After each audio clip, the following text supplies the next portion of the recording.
Okay, everybody, this is Subversion and Racial Unrest we're reading from. The stream is called Who Painted the Negro Red? This is part 5. I believe I've got everything going here, so if you want to send me a chat and tell me how it sounds or whatever, feel free to do that.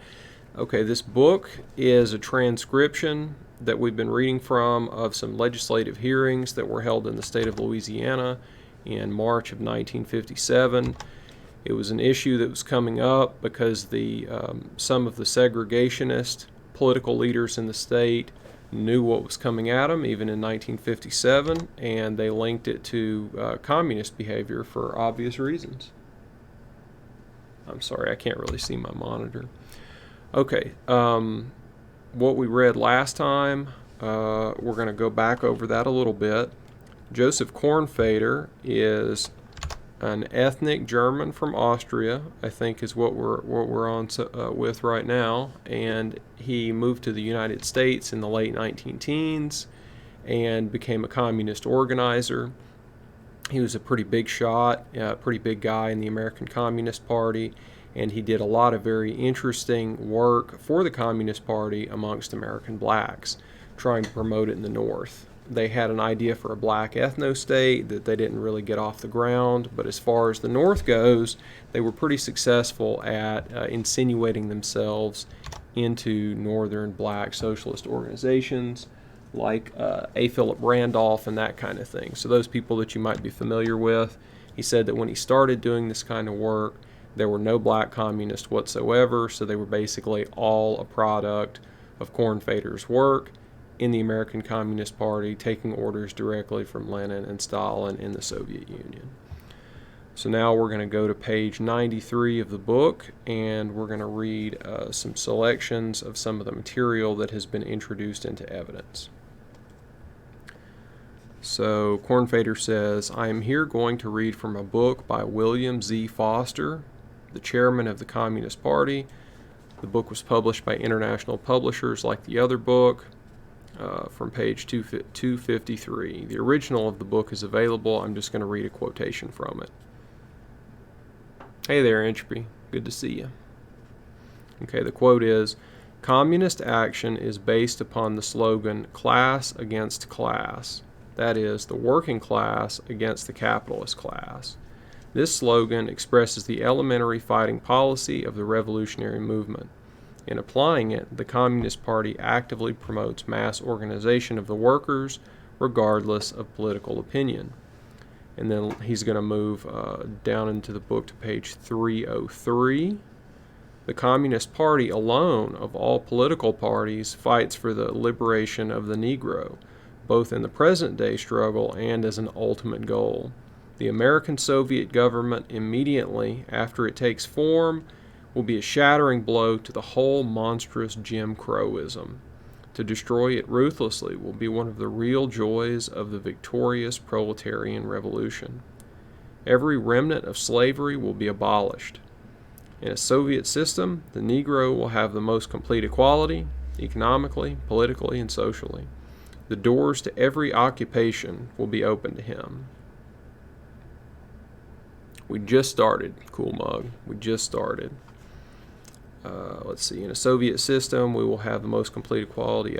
The doors to every occupation, to every social activity will be wide open to him.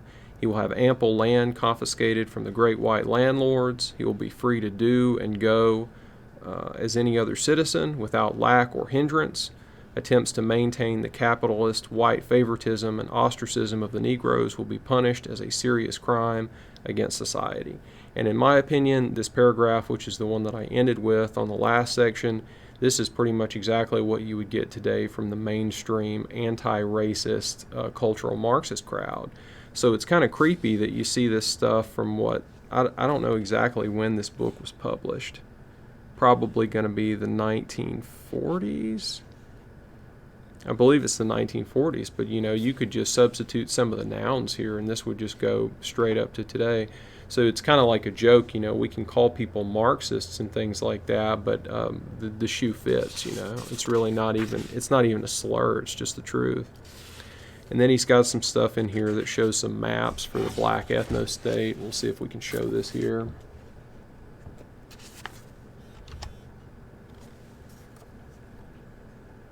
So what this is, these are the counties in the southern part of America that have very large black populations. And a lot of this was specifically due to the type of agricultural soil that could be found in that region. So these would be places where there was very good cotton farming or something like that.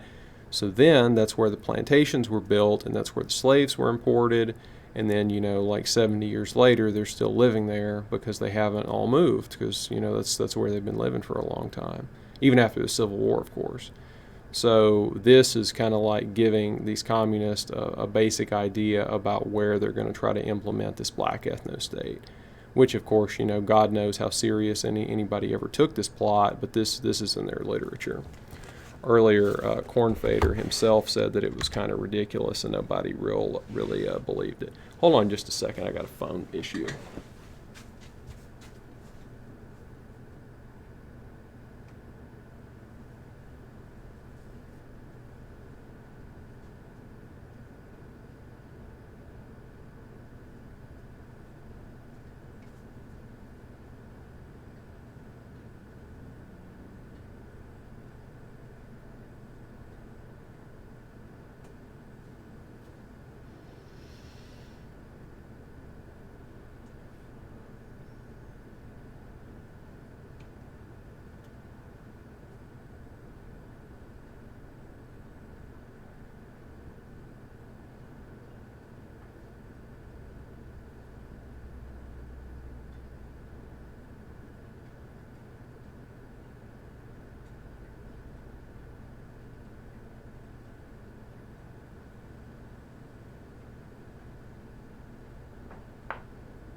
I'm sorry, guys. I'm not supposed to be working tonight, but my work is calling me anyway. Let's see if they're gonna drag me out of there.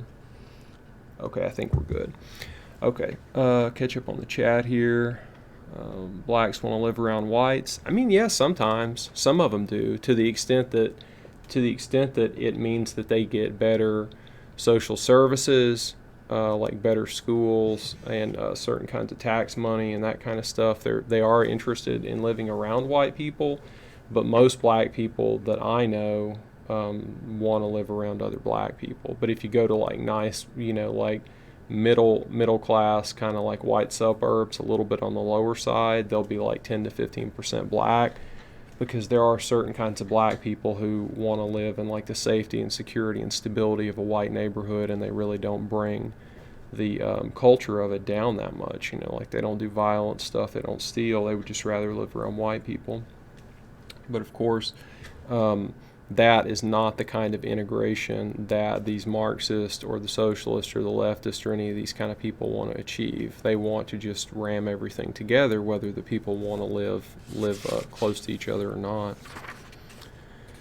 Okay, we've got some more selections from this here, and also this really spooky image here. Show this to you. So the Crisis is the NAACP official publication, and this is the cover of one of their books. And I don't even know what this is. This is pretty scary.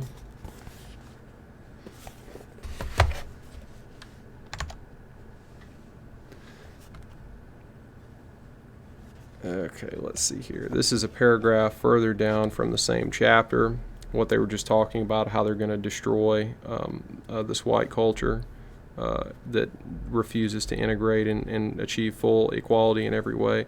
Accordingly, the right of self-determination will apply to Negroes in the American Soviet system. In the so-called Black Belt of the South, where Negroes are in the majority, they will have the fullest right to govern themselves and also to govern such white minorities as may live in this section. The same principle will apply to all colonial and semi-colonial people now dominated by American imperialism in Cuba, the Philippines, in Central and South America, etc. And then Kornfeder's going to say, now one more, I could of course go on and on. There's so much literature on this subject that I could just go on forever. I only want to quote a few pieces to show that what I have said on this subject is corroborated by the communist literature. This is from a book by James S. Allen. His real name is Solomon Orbach. Also published by International Publishers, which was that communist publishing house, the title of which is The Negro Question in the United States. I will just quote this part. Let's see what page it is. It's page 178 in the book called The Negro Question. To realize the right of self-determination in the Black Belt is to realize democracy in the South. But this is connected with a change in the basic structure of Southern society. Any real, basic, complete transformation of the plantation economy can only come about as a result of an agrarian revolution in the South. We have already discussed the factors which are maturing this revolution, which are propelling the farming masses towards rebellion against plantation overlords. The plantation is situated precisely in the area which the Negroes have the majority of the population. And like we said, the reason why that was the case was because that's where they brought them, because that's where the operations were. The confiscation of the landed estates and the realization of the primary agrarian aims of the revolution would give rise to the new political institutions, carrying with them the fullest democracy for the masses of the people. A real democratic transformation in the Black Belt, in the plantation area, would mean, first of all, that the Negroes, hitherto excluded from democracy, would now in fact be the very carriers of the widest democracy. There is no better assurance of such complete democracy than that the Negroes are today the most oppressed of all the South, and that they constitute the chief revolutionary sector of the plantation populace. During the Reconstruction period, those who had been freed from chattel slavery were the most vigorous proponents of bourgeois democracy, demanding and fighting for the whole range of democratic rights. With the tremendous social power released by an agrarian revolution and directed into conscious channels by a proletariat, there can be no doubt of the tremendous role that will be played by the Negro peasant masses in uprooting the semi-feudal institution of the South completely, basically, and irrevocably. End of quote. Now this gives you, this is Kornfeder, end of quote. Now this gives you the part about the Negro Republic rapidly, in harmony, quote unquote, of course, as usual, but, quote, full of democracy, end quote, and so on and so forth. So this whole thing, it's kind of interesting because they're basically saying we're going to have to destroy the South, and you could probably potentially tie some of this stuff, some of this activity that's going on here to probably the formation of the ADL with the lynching death of Leo Frank and a lot of the Northeastern organizations, which would end up taking part in the so-called civil rights movement and desegregation, who had, kind of declared war on the South in many other ways as well. But this kind of rhetoric, at least, is finding expression in this communist propaganda. Now, the plantation stuff is pretty weird because the plantation economy was destroyed after the Civil War. There was no such thing anymore. What took its place was the sharecropping. So I find it kind of weird that the communists aren't really using the right terminology. I guess, I don't know, maybe they're not really too interested in the precise economics of it. They just want to throw around a word like plantation that's kind of evocative and interesting without getting into the nuts and bolts of it. And if you go look at old census documents from this time period, looking like from 1890 up until 1930 and things like that, you can see that in a lot of places, pretty much everywhere in the South, the tendency was for blacks to sharecrop less and own their own land more. So they were actually making progress if you think progress is becoming a smallholder rather than working for someone else and buying all your stuff at the company store. And the truth of it is that the white farmers, there were always fewer white sharecroppers, but there were still quite a lot of them. There were always more white smallholders, but the blacks were narrowing the gap, as it were. So, all right, we'll move on here. So Mr. Shaw, who's the guy who's asking the questions here, he says, Mr. Chairman, The witness has read this into the record, and we have a copy which is not the original. We will not offer it in evidence, but will submit it to the reporter to check the quotation. Kornfeder replies, now there's one more item I'd like to introduce. Photostats of the Crisis, official organ of the NAACP, for the purposes of indicating that this journal accepted communist writing as part of the articles appearing in it.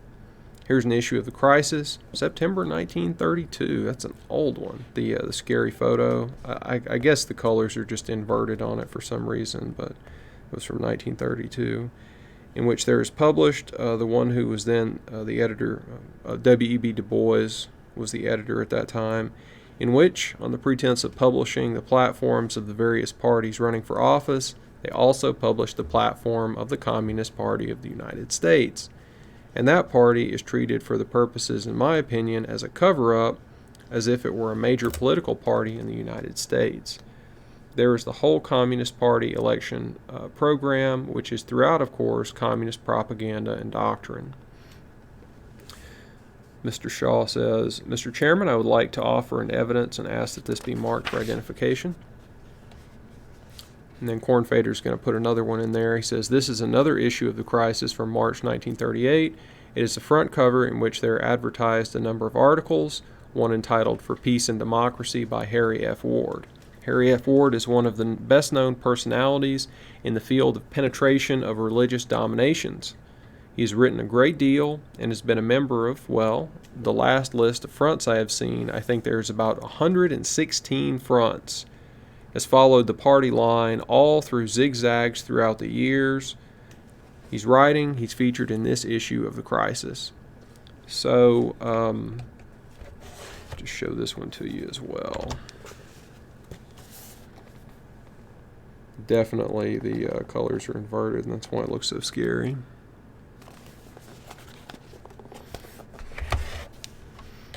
And if you had missed episode 1 or episode 2, then I could just put in that these black guys, the black socialist organizations, were having a big problem coming up with money to print their own magazines, their pamphlets, and all this kind of stuff. And Kornfeder came in, and over a period of about a year, he subverted several of them with communist money. He didn't actually say that happened with the NAACP, but we also know that Jacob Schiff, who was funding Leon Trotsky, was also one of the executive directors of the NAACP as early as 1914. So maybe they didn't need Kornfeder's money because they already had Jacob Schiff's money. Let's see. I'd like to submit for evidence another issue of the Crisis, the book recommendation section of 1944. There are marked a number of authors whose books are recommended to the readers. I've not made a full check of it, but he says basically, you know, so the Crisis was publishing the Communist Party their political program.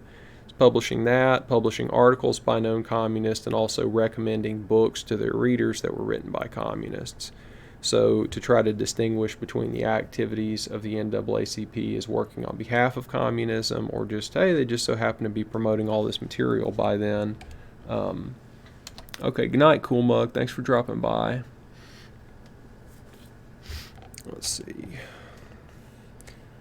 Now, in connection with the item that appeared in the questions and answers relating to the international aspect of Negro nationalism, racial nationalism, as propagated by the communists, both here and elsewhere, coordinated by the Council on African Affairs, I'd like to introduce an item in the New York Times of August 8th, 1954. Now, let me see here if I can find this one. This one was really good. This is great, you guys. Let's see if I can show this to you. So you see these two guys standing here. These are two Australians, I believe, somewhere in Australia. The war's over. It's like a war memorial for World War II or something like that. But I'm going to read you what it says here. This is in the New York Times. Colonial empires assailed and rally. Communist-controlled council says U.S. aids others in plundering Africa. The Truman administration was accused last night of helping to bolster up crumbling European empires in Asia and the Middle East, defeating the cause of freedom for Africans, for African colonial peoples, and striking a blow against American peoples themselves. In a meeting at Madison Square Garden, 15,000 persons, sponsored by the Council on African Affairs, a communist-controlled organization supported mainly by Negroes, President Truman was called upon to direct our State Department and our representatives in the United Nations to employ this country's great power and influence to meet the following 4 demands. 1, to work for peace rather than war. We're talking about Truman and the communists here. This is what the communists are saying to Truman in the United States. To work for peace rather than war. 1946 this is. To follow the course of friendly and constructive international relations charted and pursued by President Franklin Delano Roosevelt. So the communists have taken the position that FDR charted a course of friendly and constructive international relations. Imagine that. 3, to translate into immediate action pledges of democratic rights and self-determination for all peoples. Sounds fine, right? 4, to welcome colonial peoples into the United Nations family.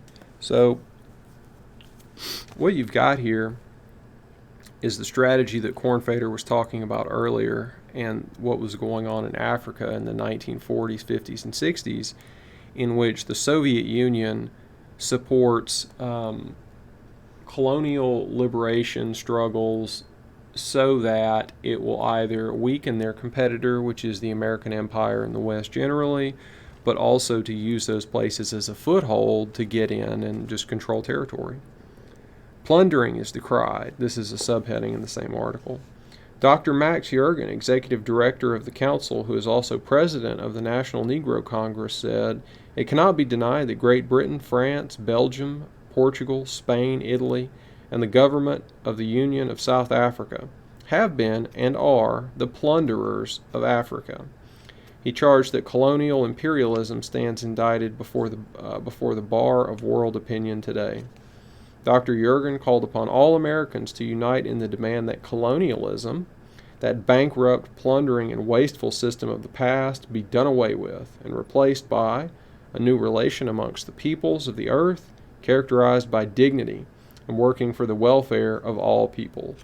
Now, I mean, it sounds good, I guess, but, you know, when we're talking about the Soviet Union, we know that they actually had people like Alexander Solzhenitsyn, who, you know, all those people were being worked to death in their gulag labor system at the same time that the American representatives of that system, who are still taking orders directly from Moscow, are saying this kind of stuff. So basically, we just know that it's bad faith, right? They don't really care about the colonial peoples of the world. They don't really care about Africans. They probably don't really care about exploitation. Those are just convenient ways to promote themselves, promote their power in the world. In a speech prepared for R.J. Thomas, president of the United Automobile Workers, was posed the question, can we expect the senators who have taken orders from Wall Street to become architects of a people's peace by the simple act of putting a silk hat on top of their senatorial togas? Can we expect Jimmy Bryce of South Carolina and Tom Conley of Texas to hand freedom to the colonial peoples? I'm sorry, the text is falling apart here. The communists who controlled the meeting raised the question of the fight of Italy and Spain to retain African colonies. Resolutions were also presented calling for the full recognition of Ethiopia's territorial and reparation claims, with absolute rejection of the efforts to extend Britain's imperialist control over Southeast Africa. The right of colonial peoples to be heard was agreed, etc., etc. And then there's a little section here at the end where they say basically that South Africa needs to be destroyed as a polity and turned over to the native peoples. So even in 1946, you can see that the the plan is basically the same one that we saw for the next 40 years until this stuff was actually accomplished. And the New York Times, of course, is not really reporting on this in terms of it being an event that happened, but they're just printing it straight up as propaganda, making sure that everybody who reads the New York Times gets exposed to this kind of material. Okay, Kornfeder says, well, there is, of course, plenty more, but I think it's not best to clutter up the record. These are just examples to corroborate what has been said in the course of answering questions. The actual volume of literature produced by the communists addressed to the Negro, as compared with the literature of the other Negro organizations, it is like 2 to 1. The communists issued more propaganda to the Negroes than the other Negro organizations put together. So he's saying that the communists were much more prolific than the black organizations were themselves. Mr. Shaw says, do you have anything further you wish to offer the committee, Mr. Kornfeder? Kornfeder replies, no, sir. Senator Rainach, he's going to take over here, and he says the chair orders that these exhibits be put in. Let's see here. I'm going to skip this part. This is kind of an interesting little graphic here.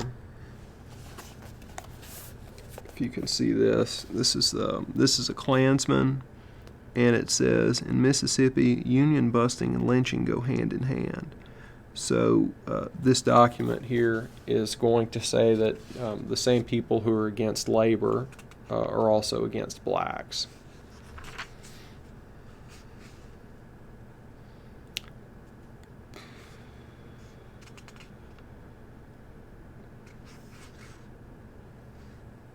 I think this is probably going to be the end.